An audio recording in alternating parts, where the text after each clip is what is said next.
amados irmãos, nesse momento, damos início ao culto de adoração ao Senhor. Convide quem está próximo a você, toda a sua família, que estiver em casa, para assistir ao culto de adoração ao nosso Deus. Gostaria de, nesse momento, convidar você a abrir a sua Bíblia no Salmo, capítulo 8, livro dos Salmos, capítulo 8.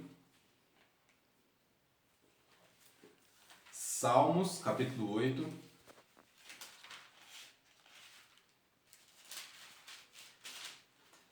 Salmos, capítulo 8, a palavra do nosso Deus nos diz assim: Ó Senhor, Senhor nosso, quão magnífico em toda a terra é o teu nome, pois expuseste nos céus a tua majestade.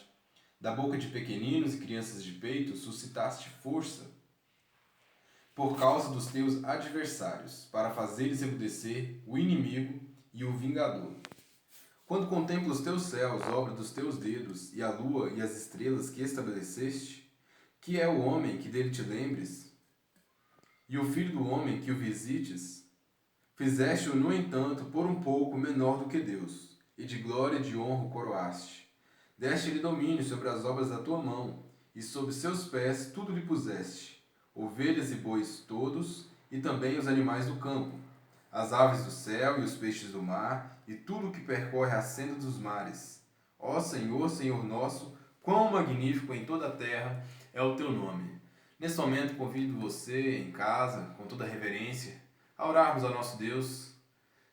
Abaixe sua cabeça, feche os olhos, que possamos nos colocar na presença do Senhor.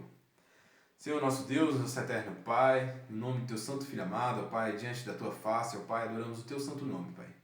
Pai, que em cada hino, Pai, que em cada momento, ó Pai, da palavra, Pai, o Senhor possa abrir os nossos corações e que possamos, ó Pai, contemplar a beleza da tua majestade, que possamos, ó Pai, pelo teu Santo Espírito, Pai, e também pela palavra, ó Pai, adorar a Ti, Senhor, em espírito e em verdade. Eterno Deus, que esse seja, ó Pai, a nossa atenção, que esse seja, ó Pai, a nossa dedicação nesse momento, Pai, adorar a Ti, Senhor.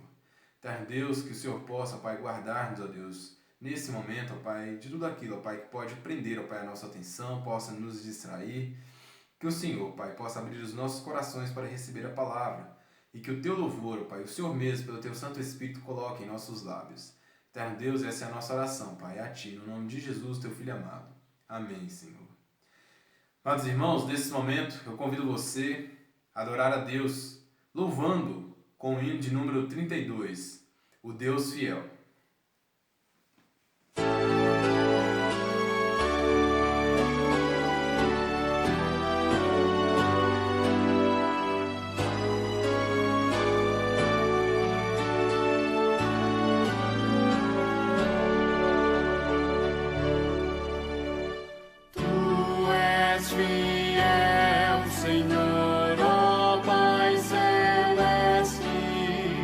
Teus filhos sabem que não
presbítero Janes José Bragança.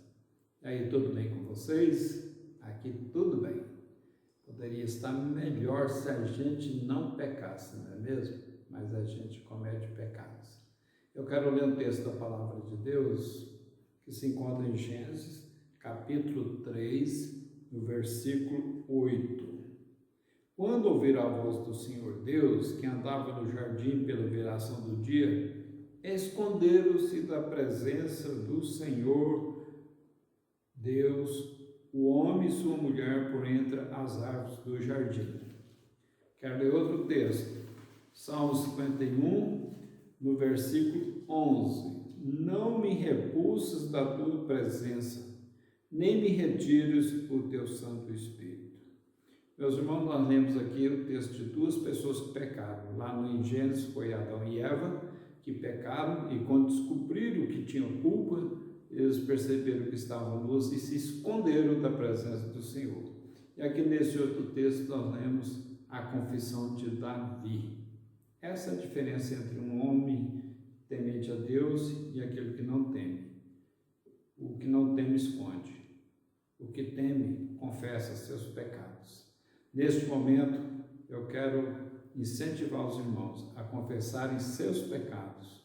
Chegue-se diante do Senhor, porque Ele é fiel e justo e certamente perdoará os nossos pecados. Nós vamos ter 1 minuto de oração silenciosa. Confesse.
Ainda continuando este momento de confissão de pecados, agora que nós confessamos nossos pecados, nós temos certeza agora que nós estamos perdoados. Nós vamos chamar nossa irmã Marlene Alves para que faça uma oração, agradecendo a Deus pelas suas ricas misericórdias. Deus é bom. Oramos, meus irmãos. Senhor Deus, soberano Pai, obrigado, meu Deus, porque estamos aqui, Pai, mais uma vez, Senhor, para te agradecer, Senhor amado, pelo perdão dos teus pecados, Pai, pela purificação, Pai, das nossas almas, Pai. Obrigado, Pai, porque o Senhor nos ouve, Pai, aqueles corações arrependidos, Pai, que humilha, Pai, na tua presença, Pai. Obrigado, meu Deus, por tudo, Pai, que o Senhor, Pai, tem feito em nossas vidas, Pai. Embora, meu Deus, diante de tanta dificuldade, Pai, não podemos ir à tua casa, Senhor, mas nós queremos te pedir, Pai, que o Senhor nos ouve, Pai. O Senhor perdoa, Pai, os nossos pecados, as nossas perfeições, Senhor, porque, Pai, nós ainda estamos na carne, Pai. Não nos agradamos, meu Deus, de pecar, mas somos fracos, meu Pai. Por isso, Pai, temos seu Filho amado Jesus, Pai, para interceder diante de ti, Senhor amado. E é no nome dele, Pai, e por ele, Pai, que nós te agradecemos e te adoramos, em nome de Jesus. Amém. Amém. Nosso Deus é um Deus bom, um Deus amoroso, um Deus perdoador. Vamos continuar louvando ao Senhor com um hino, o hino 336.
Boa noite a todos.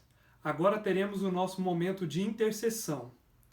Abramos as nossas Bíblias no livro de Êxodo, no capítulo 15, versículos 25 e 26. Êxodo, no capítulo 15, versículos 25 e 26. Leiamos a palavra do nosso Deus. Então Moisés clamou ao Senhor, e o Senhor lhe mostrou uma árvore. Lançou a Moisés nas águas, e as águas se tornaram doces. Deus deu-lhes ali estatutos e uma ordenação, e ali os provou. E disse: Se ouvires atento a voz do Senhor teu Deus, e fizeres o que é reto diante dos seus olhos, e deres ouvidos aos seus mandamentos, e guardares todos os seus estatutos, nenhuma enfermidade virá sobre ti, das que enviei sobre os egípcios, pois eu sou o Senhor que te sara. Amém. Oremos ao nosso Deus. Senhor, nosso Deus e Pai, estás nos céus, te louvamos, ó Pai, primeiramente pela oportunidade que o Senhor nos dá de estar na tua santa e maravilhosa presença, Pai. E em especial pedimos neste momento pelos enfermos, ó Pai, pedimos por aqueles, ó Pai, que padecem no leito de hospital, pedimos por aquele, ó Pai, que em casa tem sofrido as dores, ó Pai, por conta de doenças, ó Pai, que o Senhor venha, ó Pai, com a tua mão poderosa e saradora, ó Pai, sare cada um deles segundo a tua vontade, ó Pai. Sabemos que o Senhor é o médico dos médicos, sabemos que o Senhor é o Deus Todo-Poderoso, sabemos que o Senhor pode todas as coisas, ó Pai. Por isso, neste momento, Pai, clamamos e intercedemos pelos enfermos, ó Pai. Que a tua mão poderosa, Pai, esteja sobre cada um deles, ó Pai. Seja enfermidade física, seja enfermidade espiritual, ó Pai. Que o Senhor, ó Pai, misericordioso como tu és, venha abençoá-los, ó Pai, para que eles venham, ó Pai, ter a sua recuperação o quanto antes, ó Pai. Clamamos e também rogamos que o Senhor tenha misericórdia de nós diante dessa pandemia que vivemos, ó Pai. Que o Senhor, ó Pai, venha, Pai, abençoar, ó Pai, aqueles que têm sofrido, ó Pai, por conta dessa doença. Que o Senhor também venha com a tua mão saradora e abençoe, ó Pai, a cada um deles, ó Pai. E que o Senhor possa restabelecer, ó Pai, a saúde, ó Pai, o estado do nosso país, ó Pai. Que em nome de Jesus o Senhor venha ter misericórdia de nós, ó Pai. É o que te pedimos, ó Pai, é o que te agradecemos em nome de Jesus. Amém, Senhor, amém. Ainda neste momento quero lembrar aos nossos irmãos da Igreja Presbiteriana Cidade Satélite que podem continuar entregando seus dízimos por meio de depósito ou transferência para a conta da igreja, ou deixar no gasofilácio, lá na igreja, que eu estarei fazendo o recolhimento. E os irmãos também podem deixar lá na igreja os alimentos, que a junta diaconal da nossa igreja estará organizando as cestas para a entrega.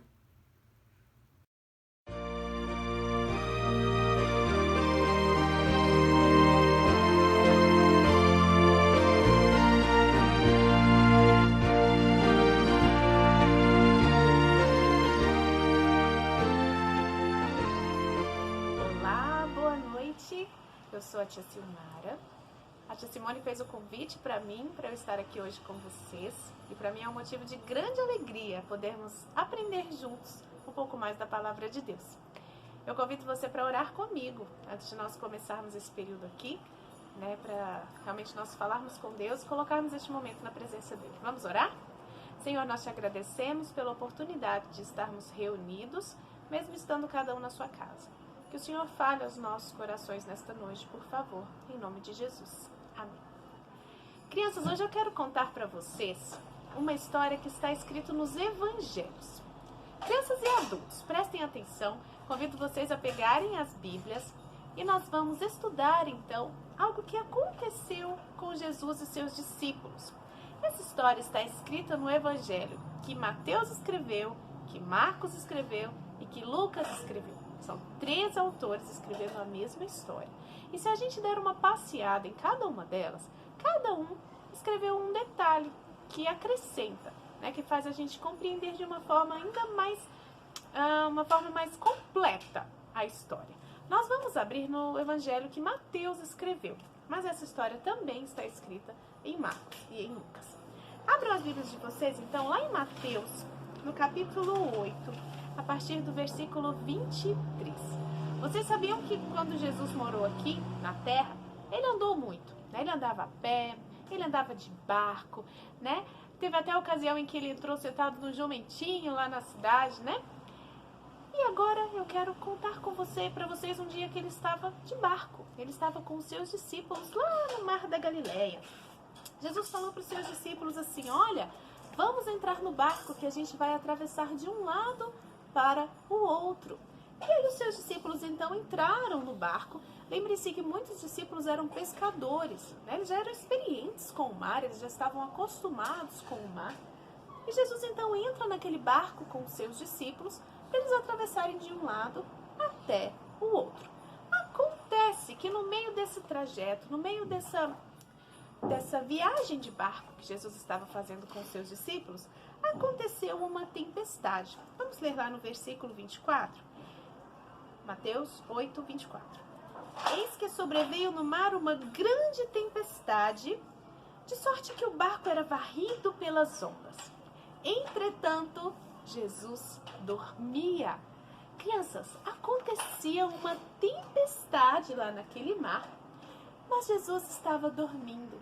Jesus era tão confiante em Deus, que Deus sabe de tudo, que Deus cuida de tudo, que ele estava dormindo.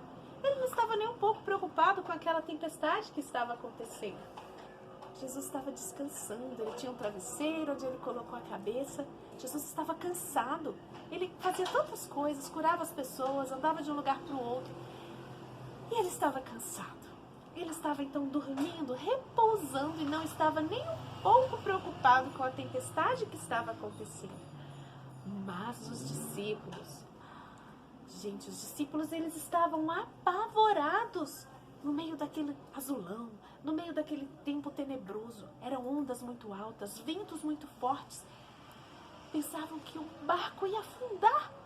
Os discípulos estavam desesperados. E eles tentavam, eles remavam.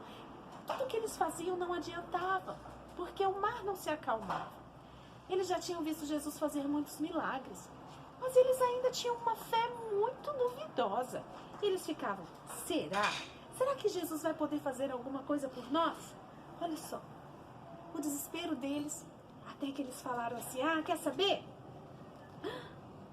Não vai ter jeito não. A gente está no meio dessa tempestade aqui, estamos quase afundando, Jesus está dormindo. Vamos lá, vamos acordar Jesus. E eles: ei, Jesus, acorde. O senhor não está percebendo, nós vamos perecer. Vamos ler juntos? Lá em Mateus 8, olha só, versículo 25. Os discípulos vieram acordá-lo, clamando: Senhor, salva-nos, perecemos. Mas Jesus, diante dessa pergunta dos discípulos, vejam bem, Jesus não tinha medo da tempestade. Jesus não acordou por causa da tempestade, ele acordou porque os discípulos foram chamá-lo.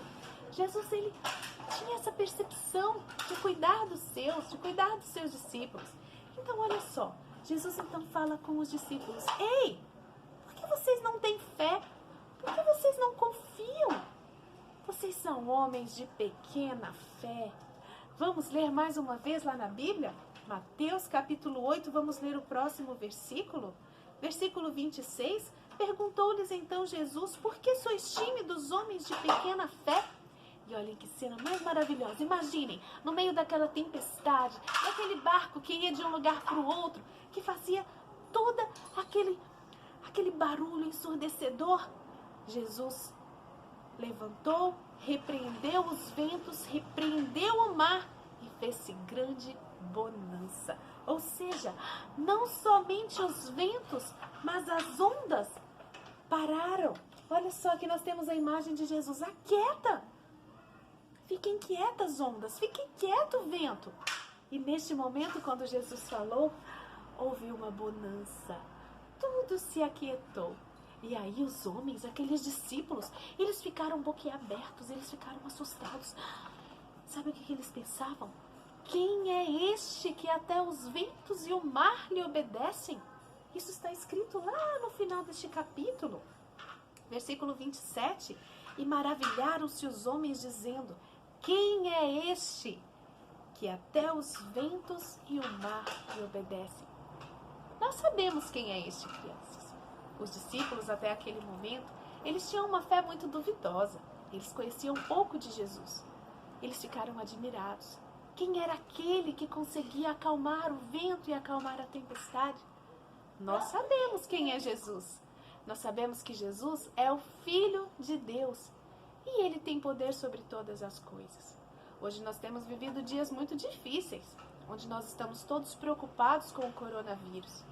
E a gente não pode perder a nossa esperança, a gente não pode perder a nossa fé, porque nós sabemos quem é o nosso Deus. E nós sabemos que Deus está cuidando de tudo, mesmo nesse momento tão difícil que nós temos passado. Então, não se desespere, confie em Deus. Jesus é aquele que diz para o mar: aquietai, aquieta-te mar, aquieta-te vento. E Jesus diz para nós: aquieta-te, aquieta criança, confia em Deus. Aquieta papai e mamãe, aquieta jovem, aquiete idoso. Deus está cuidando de tudo. Ele está cuidando de você e Ele está cuidando de mim. Confie em Deus, coloque a sua confiança nele, porque Ele não vai te desamparar. Deus sabe de tudo. Ele diz: aquietai-vos e sabei que eu sou Deus. Um abraço e até a próxima. A palavra diz no Salmo 147: louvai ao Senhor, porque é bom e amável cantar louvores ao nosso Deus. Fica-lhe bem o cântico de louvor. Vamos louvar a Deus com os cânticos espirituais.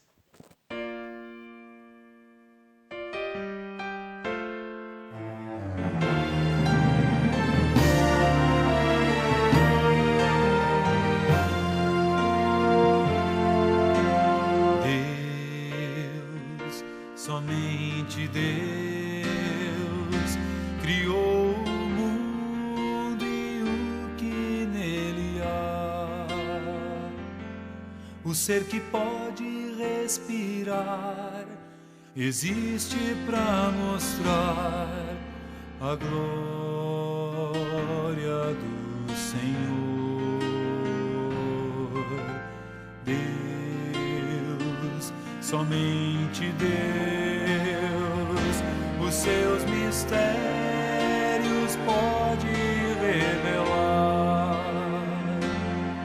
Os seus desígnios quem jamais um dia conheceu, pois Deus somente é Deus.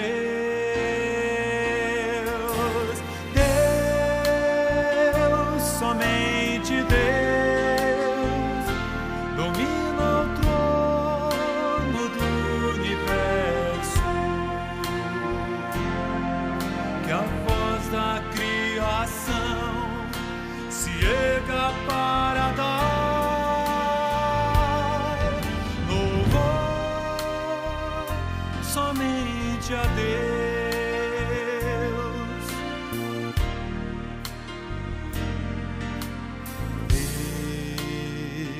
Deus, somente Deus, eternamente em nós há de inspirar a alegria de adorar, desejo de exaltar a Deus, somente a Deus. Deus, somente Deus,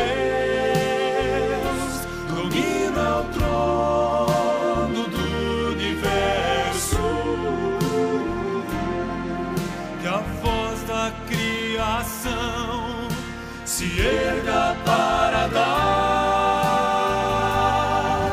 louvor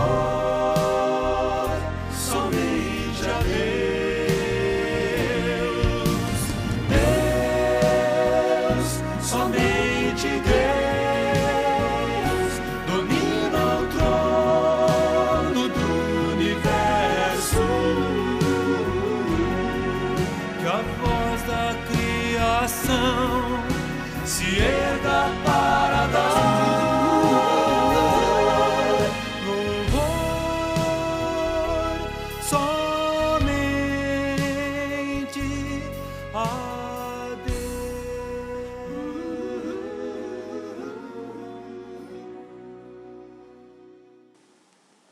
Que a graça e a paz do nosso Senhor Jesus Cristo seja com todos os irmãos e irmãs nessa noite, mais uma vez prontos para o nosso culto ao Senhor, um culto de adoração, um culto de louvor.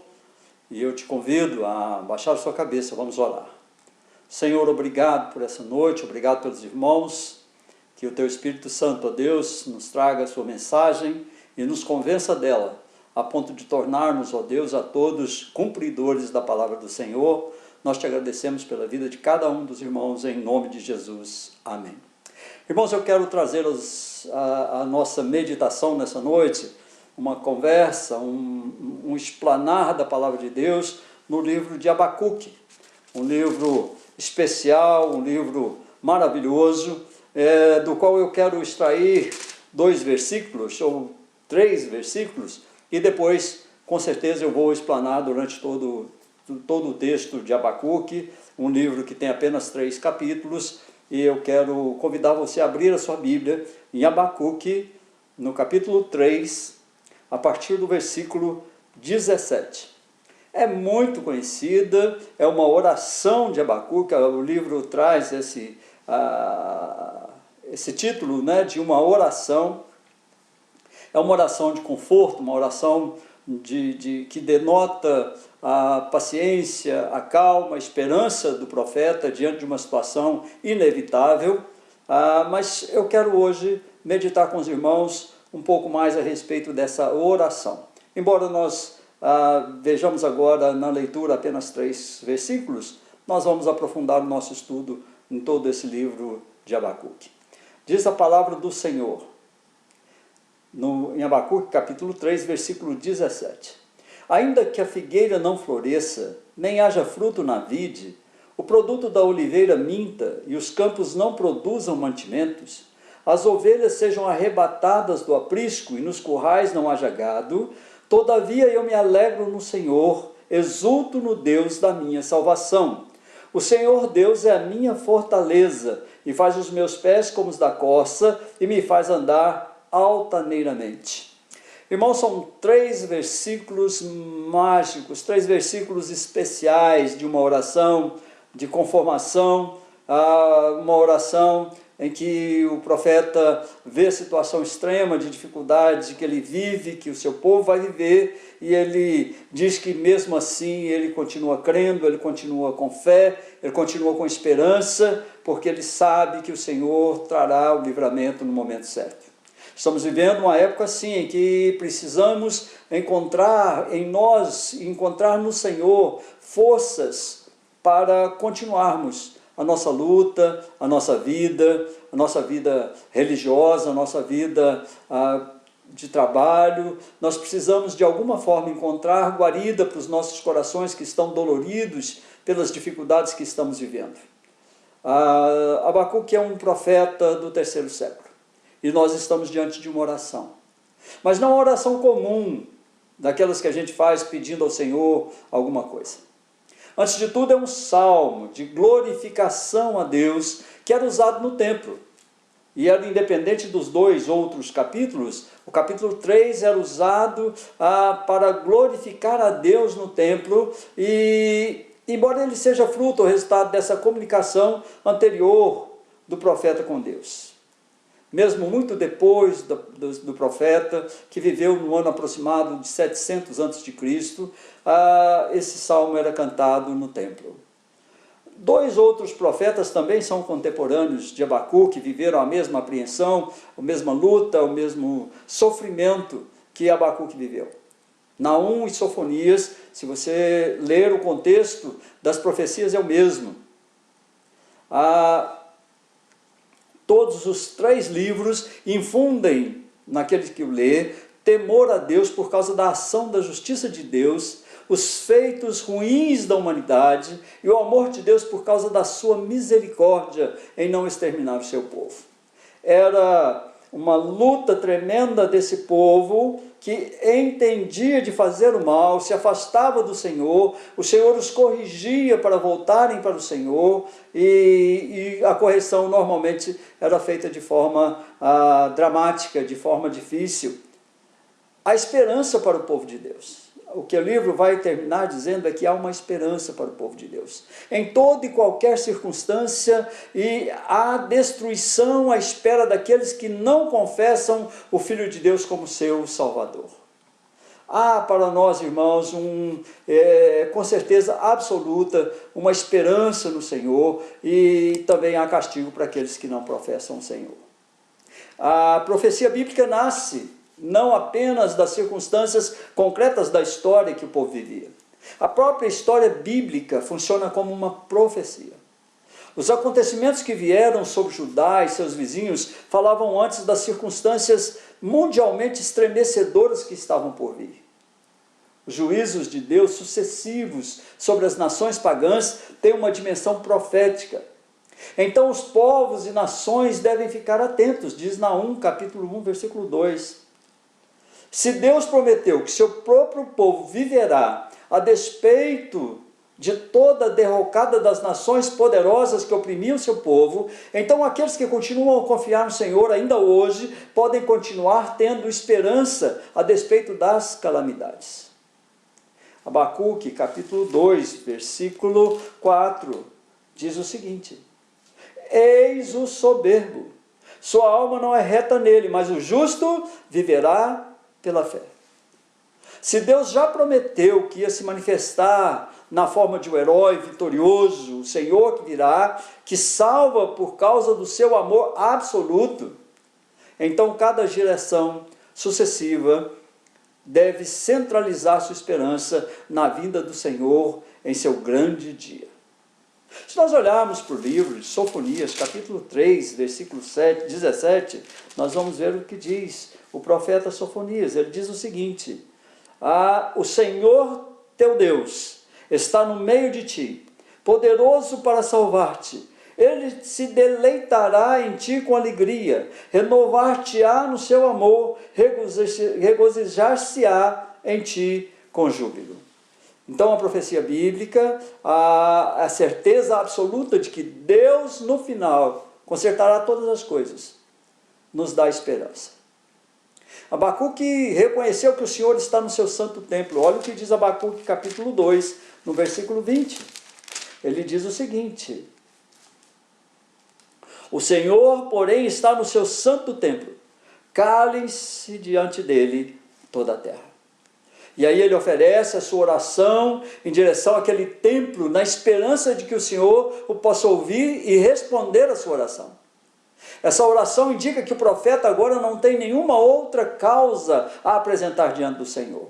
Ele entregou, ele advogou a sua causa, ele concluiu o seu diálogo com o Todo-Poderoso. O capítulo 3 é uma conclusão do diálogo do profeta com Deus.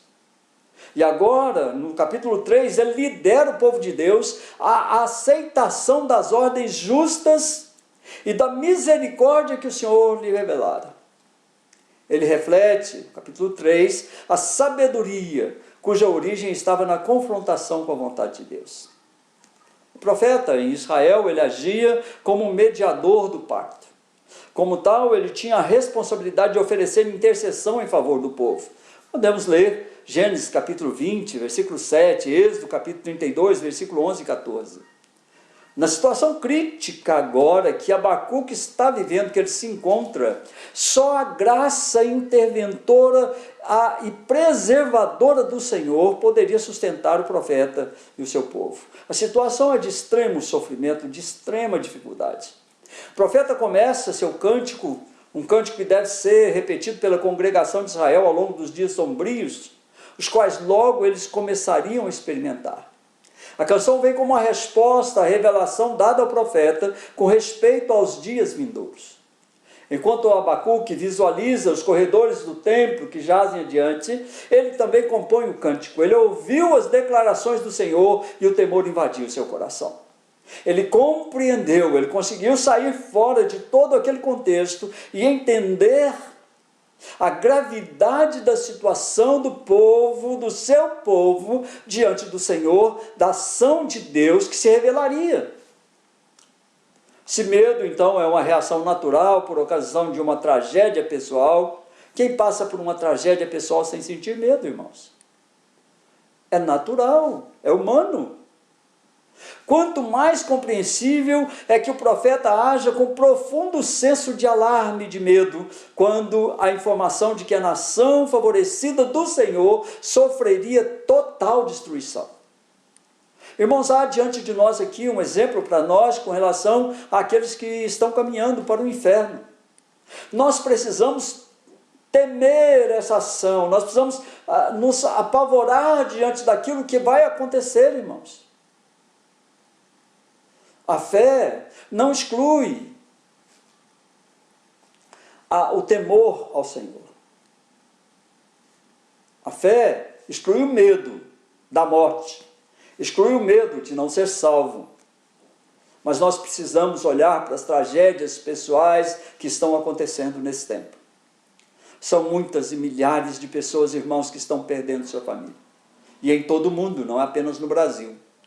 E nós não podemos, como cristãos, ficar inertes. Nós precisamos levar um cântico, uma oração, um salmo, um pedido, um clamor ao Senhor por causa dessa situação que nós estamos vivendo. Mesmo quando é assegurado que o justo viverá pela fé, ele não pode sentir outra coisa senão pavor ante o juízo iminente. Jesus mesmo afirmou que o dia do Senhor será terrível. E nós precisamos olhar para esse dia com temor e com tremor. No tempo entre o juízo expiatório que sobreviria à própria casa de Deus e o juízo consumidor que vingaria os eleitos de Deus, naquele período crucial antes da destruição dos inimigos de Deus, que o Senhor dê garantias de que preservará a vida. O problema de Abacuque não é tentar evitar de todas as formas frustrar os desígnios do Senhor. A palavra, a conversa de Abacuque com Deus, é do sentido de que Deus minimize a ação para que o povo possa sobreviver. Situação que vivemos, irmãos, não é pedir a Deus que encolha a sua mão, que retire a sua mão, que o Senhor, de alguma forma, não deixe que o mundo tenha todos os problemas que o mundo tem. Nosso dever não é esse. O nosso dever é dizer ao Senhor: preserva o seu povo, preserva o seu povo, perdoa os homens, traz paz ao coração dos homens. A oração de Abacuque é que o Senhor faça-o viver. Ela representa uma reflexão deliberada sobre a visão escatológica que ele recebera previamente. O soberbo não prevalecerá, mas o justo viverá pela fé. Abacuque 2,4. É um tempo de perturbação, de agitação, um tempo em que os fundamentos devem ser sacudidos. É isso que Deus está dizendo a Abacuque. O próprio povo de Deus iria para o exílio. Tremor deveria caracterizar inclusive as instituições humanas mais estáveis. Nessa circunstância, o profeta ora para que o Senhor se lembre de ser misericordioso. Pois nada a não ser a misericórdia merecida de Deus poderá garantir o sustento do povo sobre esses estresses. Nada, irmãos, a não ser a misericórdia de Deus pode garantir aos servos de Deus nessa época de que nós sobreviveremos às dificuldades que estão sendo impostas ao mundo. Nada a não ser a misericórdia do Senhor. Assim, as petições do profeta têm 3 objetivos. Aqui, as petições que ele faz em todo o seu livro têm 3 objetivos. Primeiro, que o Senhor preserve a vida. Que o Senhor preserve a vida, que o Senhor continue se lembrando de que tem um povo, que o Senhor continue se lembrando das suas promessas. O outro objetivo, que o Senhor proveja entendimento. Por último, que ele se lembre da misericórdia que ele tem. Apesar dos desafios, apesar dos erros do povo, do ser humano, Deus tem misericórdia de nós. Somente a iniciativa da graça divina se provará suficiente sob circunstâncias calamitosas. E o crente terá que enfrentá-las. Só a graça é suficiente. Só a graça do Senhor nos sustenta. Só a graça do Senhor faz com que o nosso semblante, a nossa alma, o nosso tempo, o nosso coração se renda e continue rendida ao Senhor, com a cabeça erguida.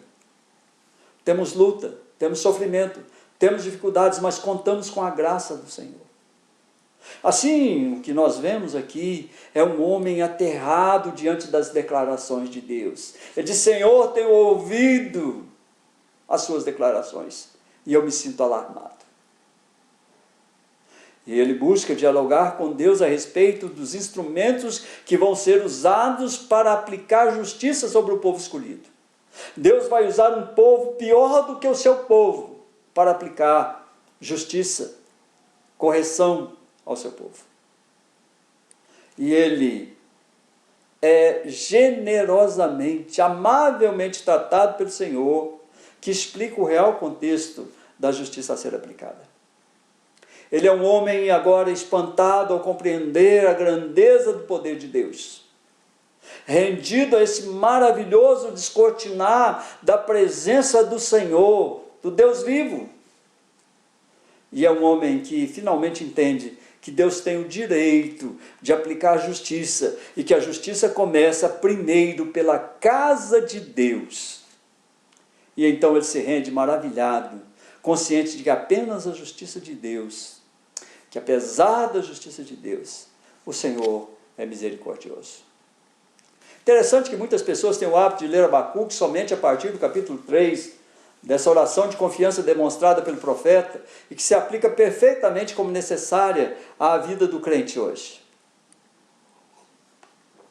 No entanto, nessa noite, de maneira rápida, eu quero trazer aos irmãos 3 perspectivas para que nós entendamos o profundo sofrimento que o profeta passou, a visão que ele experimentou de Deus e, por fim, sua rendição final à obra que Deus fará acontecer no seu povo, a correção tão necessária e a possibilidade de segurança de futuro, apesar da crise que se instalara. Eu creio que hoje, mais do que tudo, nós precisamos olhar para a situação do povo de Deus, buscar perceber a grandeza de Deus e a manutenção de sua graça para a conservação da vida. Deus está agindo, irmãos. Apesar desse coronavírus, apesar de tantas dificuldades, apesar da ansiedade do povo, apesar do nosso descontentamento, apesar do nosso sofrimento em permanecermos reclusos, apesar de tantas dificuldades, a graça do Senhor está agindo sobre o seu povo. Ela se mantém. O povo de Deus está ansioso, o povo de Deus está perdido, sem saber o que fazer. Mas ele precisa entender que, por pior que sejam todas as coisas, há um Deus poderoso no controle de todas as coisas. O Senhor não perdeu o seu controle, o Senhor não perdeu a sua majestade, o Senhor não perdeu o seu poder. Antes, o Senhor está nos olhando, está nos observando, para saber até que ponto somos fiéis a Ele, apesar da escassez. Eu quero, então, de 3 formas, olhar para esse texto e chamar e conduzir os irmãos a perceber que Deus age no mundo, apesar das calamidades. E a primeira razão que eu quero chamar os irmãos a ver está no capítulo 3, versículo 1 e 2, que diz assim: oração do profeta Abacuque sob a forma de canto. Tenho ouvido, ó Senhor, as tuas declarações e me sinto alarmado. Aviva a tua obra, ó Senhor, no decorrer dos anos, e no decurso dos anos faze-a conhecida. Na tua ira lembra-te da misericórdia. Irmãos, é preciso, em primeiro lugar, ouvir a Deus, buscá-lo e entender a sua ação na história quando a calamidade acontece. O profeta ora ao Senhor numa confissão de que está aterrado pelo modo como Deus vai intervir para acabar com a iniquidade de Judá. De novo, irmão, atenção, é preciso ouvir a Deus, é preciso buscá-lo, é preciso entender a ação de Deus na história quando a calamidade acontece. No capítulo 1, nós vemos o Senhor avisando ao profeta de que a sentença já fora proferida. No versículo 4 do capítulo 1, ele explica: por essa causa a lei se afrouxa, a justiça nunca se manifesta, porque o perverso cerca o justo, a justiça é torcida. A situação chegou a tal ponto que não poderia ser mais ignorada por Deus. E eu não consigo ver diferença hoje. Talvez a humanidade tenha chegado ao clímax da indiferença social. Talvez em nosso tempo, nunca, em qualquer época, a humanidade tenha sido tão indiferente aos demais. Há uma apatia da lei. A justiça grasna ao redor do povo, ao redor da pobreza, ao redor da miserabilidade reinante em nosso país, por exemplo. Enquanto antros de consumo e safadeza proliferam. Irmãos, há pessoas roubando o alimento do faminto. Há pessoas roubando o sustento daquele que precisa. É indiferença demais. Não há temor de Deus. Perdeu-se a vergonha, irmãos, de ser desonesto. Nós cansamos de olhar para os figurões, para as pessoas desse tempo. E eles perderam a vergonha de ser desonestos. Países ricos ignoram, sacrificam os pobres. Governantes ímpios e cruéis em todo o mundo. A justiça deveria chamar-se vergonha, porque ela torce o direito. Ela abraça os ricos, ela espezinha os pobres, ela vende sentenças, irmãos. Quem é que pode discordar que é chegado o tempo em que Deus deu um basta nisso? A natureza está gemendo diante da voracidade humana. Não se respeitam os mínimos parâmetros do direito do outro.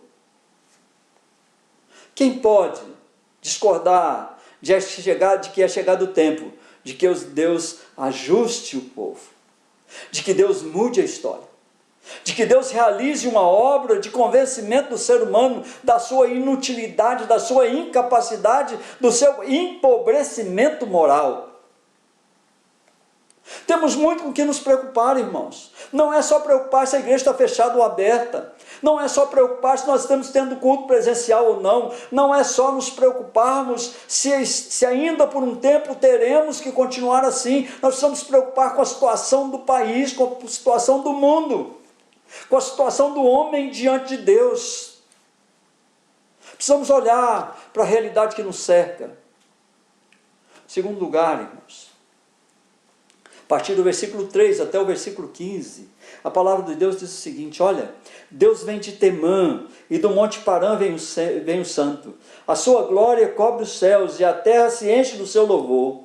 O seu resplendor é como a luz, raios brilham da sua mão, e ali está velado o seu poder.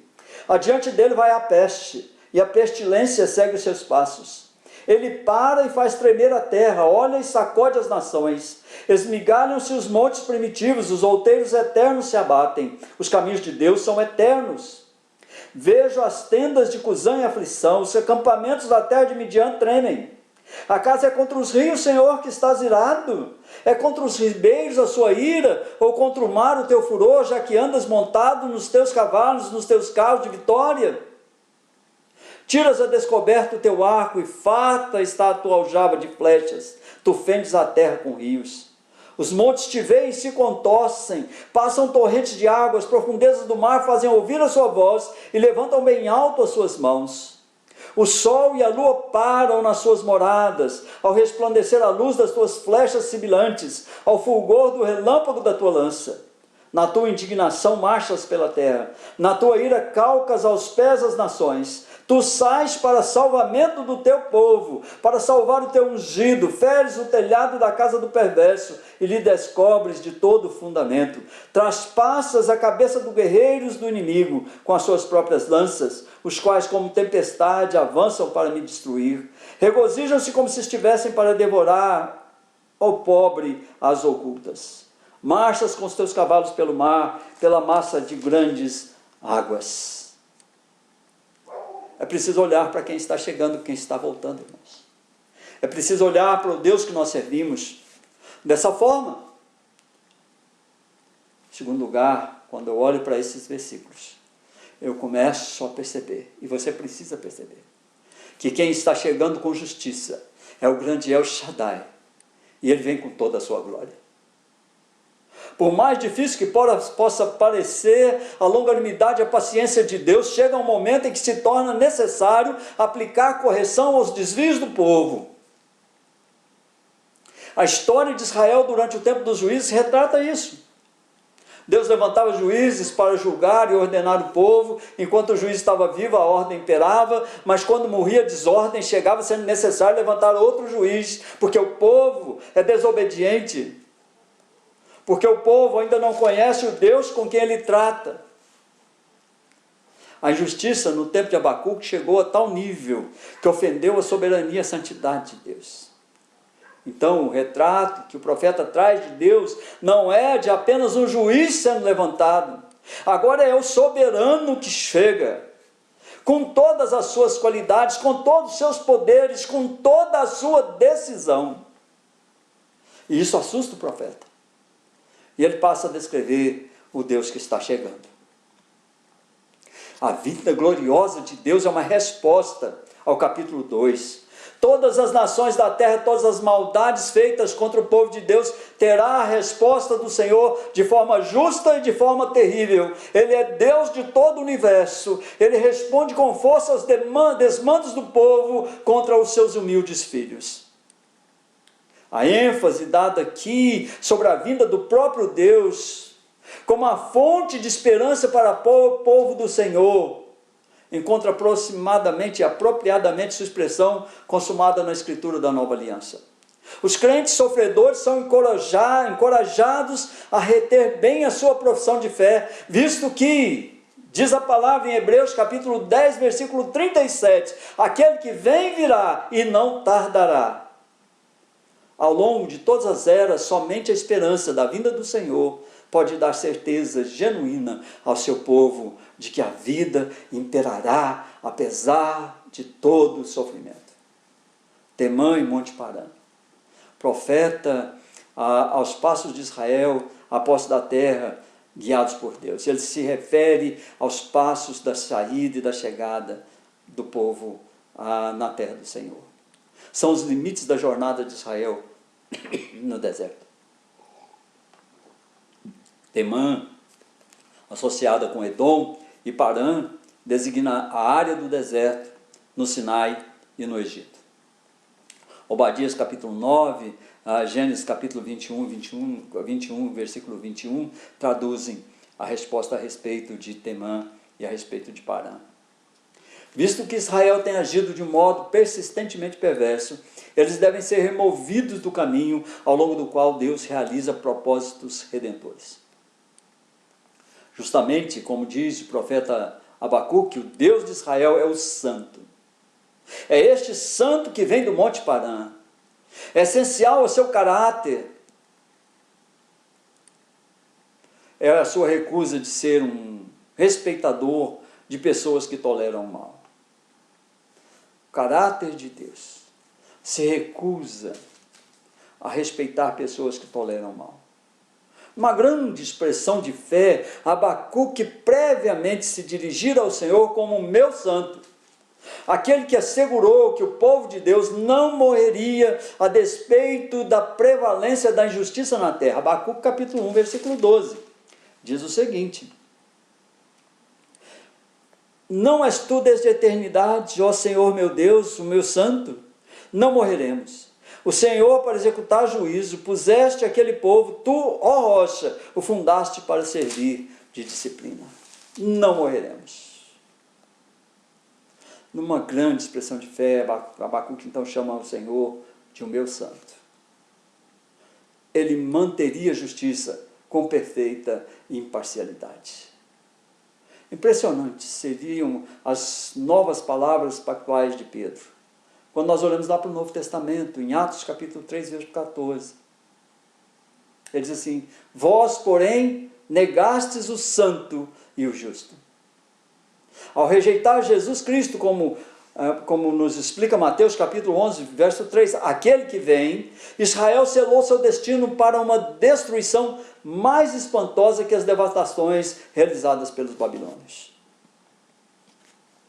Essas manifestações passadas podem ser consideradas como antecipações da vinda final da glória de Deus, quando o Filho do Homem vier nas nuvens, acompanhado pela luz do relâmpago do Oriente ao Ocidente, como nos explica Mateus capítulo 24, versículo 27, que diz que então todo olho verá, e a visão de Abacuque receberá seu cumprimento fiel e final.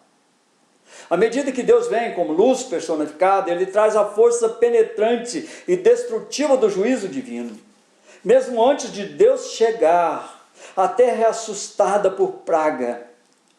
Referências à praga no Antigo Testamento se enfeixam principalmente em torno dos eventos do Êxodo, da profecia de Jeremias. No último caso, o profeta anuncia a destruição de Judá por causa da sua persistência no pecado. Jeremias 14, versículo 11 e 12. E ao declarar esse flagelo futuro sobre a terra, o profeta apenas ecoa as maldições pactuais como ameaças de outrora. Levíticos capítulo 26, versículo 25. A vingança vem sob a forma de praga que devora os inimigos de Deus, juntamente com todas as suas possessões. Foi de fato um grande passo de fé que permitiu a Abacuque afirmar uma expectativa de salvação em vista da revelação que ele havia recebido. As maiores calamidades imagináveis devem sobrevir ao próprio povo do Senhor sob a forma da invasão babilônica. Contudo, agora a fé lhe ensina que os propósitos da salvação divina avançaram exatamente através dos meandros dessas circunstâncias. Jesus Cristo alertou para o aumento de tribulação que iria afligir seu próprio povo na medida em que os fins dos tempos se aproximassem. Mesmo assim, eles devem ser encorajados a esperar a sua aparição nas nuvens, com relâmpagos, com acompanhamento de exércitos militantes dos céus. Mateus capítulo 24, 30. Então, o profeta Abacuque descreve a Deus, o Salvador, vindo com toda a sua glória nesse texto. A fé que dá vida deve olhar para a gloriosa chegada do grande Deus, porque nosso Salvador, Ele virá. Mas nesse ínterim, nesse momento, o juízo começa pela casa de Deus. Terceiro e último lugar, irmãos, olhando para o versículo 16 a 19, eu ouso afirmar, de acordo com aquilo que o profeta nos apresenta, quem conhece a Deus aguarda com fé e coragem para experimentar o livramento do Senhor. Aquele que consegue, em primeiro lugar, ouvir a voz de Deus, que reconhece e conhece a sua palavra, que conhece e reconhece o seu poder, as suas promessas e as suas sentenças, que em segundo lugar percebe a proximidade da vinda de Deus em glória e majestade, pode em terceiro lugar apresentar um espírito de calma, de paciência, de exultação, mesmo em momento de extrema desolação. A expressão do profeta com respeito ao efeito do discurso do Senhor sobre si não é mero artifício literário e dramático, irmãos. É uma experiência física real que sofrera quando o peso da visão sobreveio. Ele se contorceu. Seus esforços para manter um diálogo com o Todo-Poderoso resultaram no incontrolável tremor dos seus lábios. A sensação que teve é que seus ossos tiveram ou sofreram um repentino apodrecimento. Suas pernas tremiam debaixo de si. Ele diz, no versículo 16... ouvi, meu íntimo se comoveu, a sua voz tremer os meus lábios, entrou podridão nos meus ossos, joelhos me vacilaram, pois em silêncio devo esperar o dia da angústia que virá contra o povo que nos acomete. A expressão do profeta com respeito ao efeito do discurso do Senhor sobre si não é um artifício literário dramático. Realmente foi algo pessoal, ele sentiu todo o peso da revelação de Deus. Deve-se notar que a voz é a razão do espanto do profeta. Sua resposta à voz de Deus lembra o poema de Israel sobre a voz. O poema de Israel sobre a voz de Deus está no Salmo 29, versículo 3 a 5, 7 a 9, que diz assim: a voz do Senhor é poderosa, a voz do Senhor é cheia de majestade, a voz do Senhor quebra os cedros, a voz do Senhor despede chamas de fogo, a voz do Senhor faz faz tremer o deserto, a voz do Senhor faz dar cria as costas e desnuda os bosques. Finalmente aparece uma resolução do conflito que começou o livro. O profeta agora entende, por meio da revelação divina, a justiça dos caminhos de Deus com os homens e o juízo inevitável que deve sobrevir ao remanescente fiel de Judá. Mesmo o próprio profeta deverá sofrer privações de todas as coisas necessárias que sustentam a vida. Contudo, ele viverá. Ele se regozijará. Ele agora aprendeu que pode privar-se de todos os bens materiais, de todo o conforto, de todas as bênçãos. Contudo, ele pode regozijar-se porque a sua fé está no Senhor. Ainda que a figueira não floresça, nem haja fruto na vide, o produto da oliveira minta e os campos não produzam mantimento, as ovelhas sejam arrebatadas do aprisco e nos currais não haja gado. Todavia eu me alegro no Senhor, exulto no Deus da minha salvação. A sua fé está no Senhor. Eu quero concluir, irmãos, não vou muito longe, dizendo que a transição de um profeta queixoso para um profeta jubiloso certamente deve ser vista como obra da graça soberana de Deus. Por si mesmo ele jamais chegaria a isso.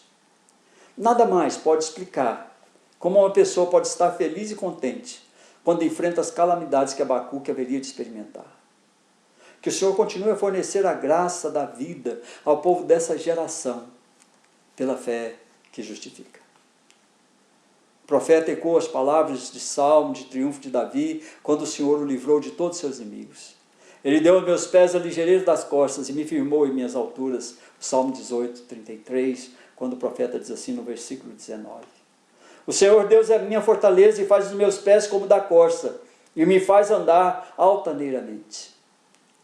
Com andar seguro, incansável, o povo de Deus pode esperar subir às alturas da vitória, mesmo com muitos reveses. Um livro que começa com queixas, terminou em regozijo.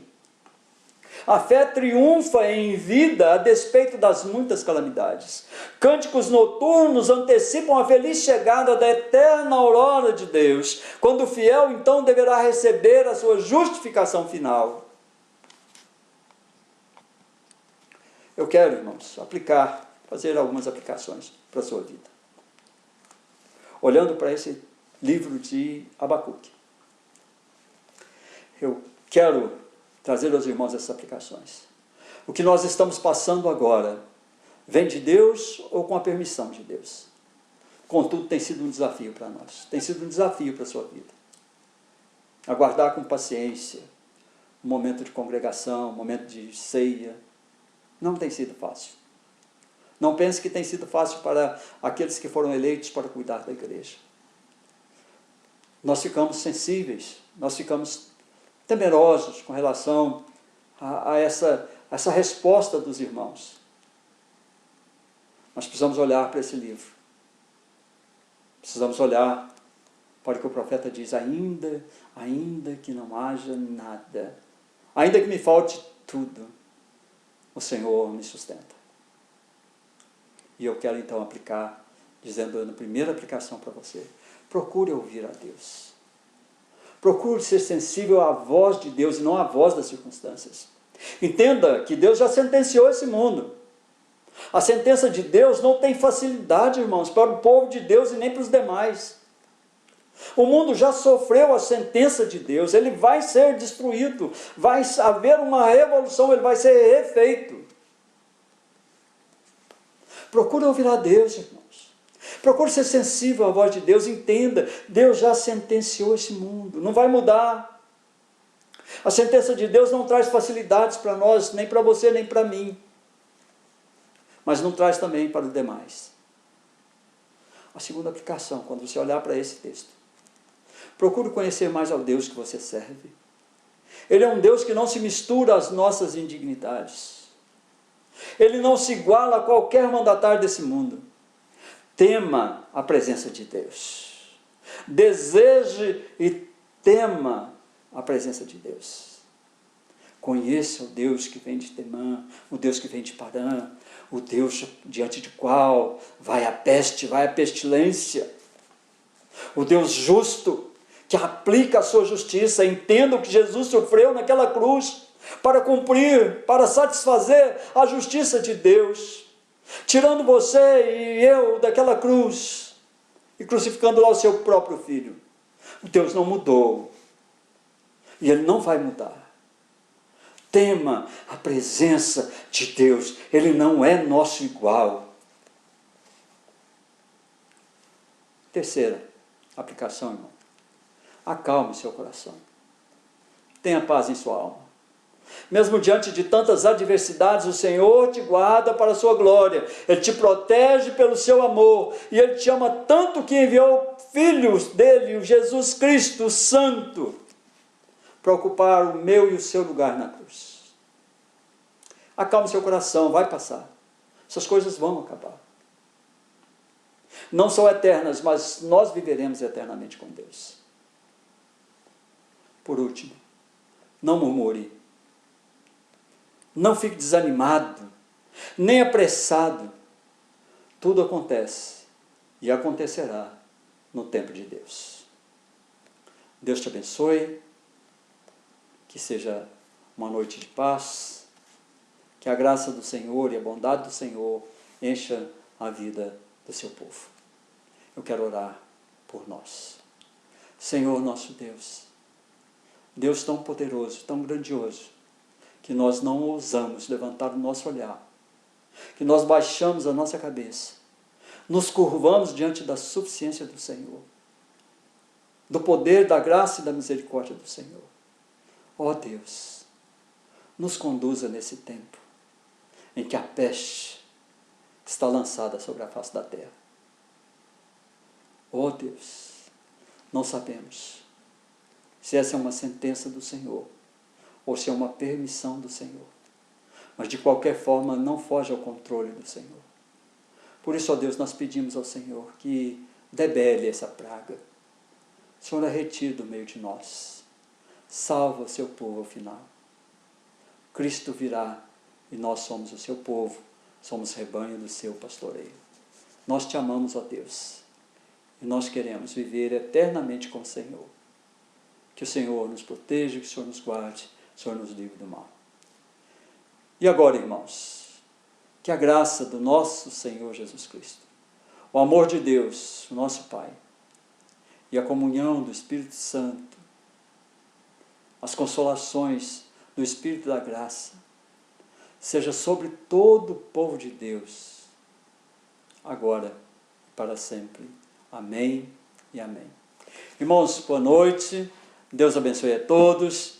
Que a graça do nosso Senhor seja conosco, nos abençoando em tudo, nos fazendo capazes de perceber que só o Senhor é Deus.